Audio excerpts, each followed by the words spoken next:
বিরাট কোহলির মাথায় বাজ, আম্পায়ারের সঙ্গে গাজোয়ারি দেখাতে গিয়ে মহাবিপাকে পড়ল বিরাট। এমনকি বিরাটকে পড়তে হলো বড় সড় শাস্তির মুখে। দেখুন ঠিক কি ঘটেছিল। ইডেনে বেঙ্গালুরু দল যেমন হারলো, তেমনি বিরাট কোহলির পক্ষেও ঘটনা প্রতিকূল হলো। তিনি বড় শাস্তি পেলেন।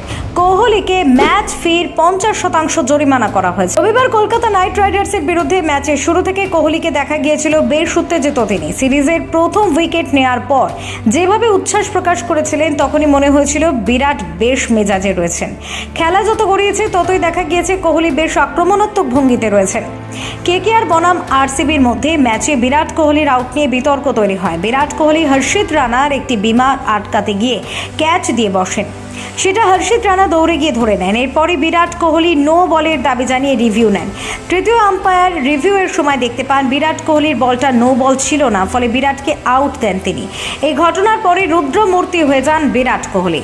দেখা যায় বিরাট কোহলিকে আউট ঘোষণা করার পর Faf du Plessis on field আম্পায়ারের কাছে যান এবং আপত্তি জানান। এরপরে বিরাট কোহলি খুব দ্রুত হেঁটে এসে রাগের সঙ্গে আম্পায়ারের সঙ্গে কথা বলা শুরু করেন।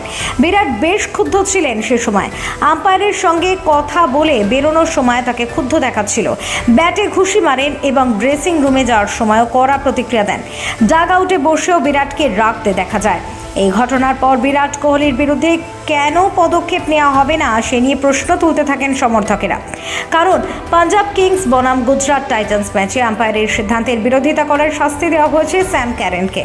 কিন্তু একই দোষ বিরাট কোহলি করলে তাকে শাস্তি দেওয়া হয়নি প্রথমে। এই বিষয়টা নিয়ে সোশ্যাল মিডিয়া উত্তাল হতে থাকে, নিন্দা হতে থাকে বিসিসিআইয়ের।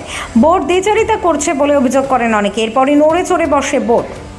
স্যাম ক্যারেনকে শাস্তি দেওয়ার কয়েক ঘন্টা পরে বিরাট কোহলিকে শাস্তি দিল বিসিসিআই। জানানো হলো বোর্ডের আইন ভাঙায় বিরাটকে ম্যাচ ফির 50% টাকা জরিমানা করা হয়েছে। Bureau report, TV7 Bangla.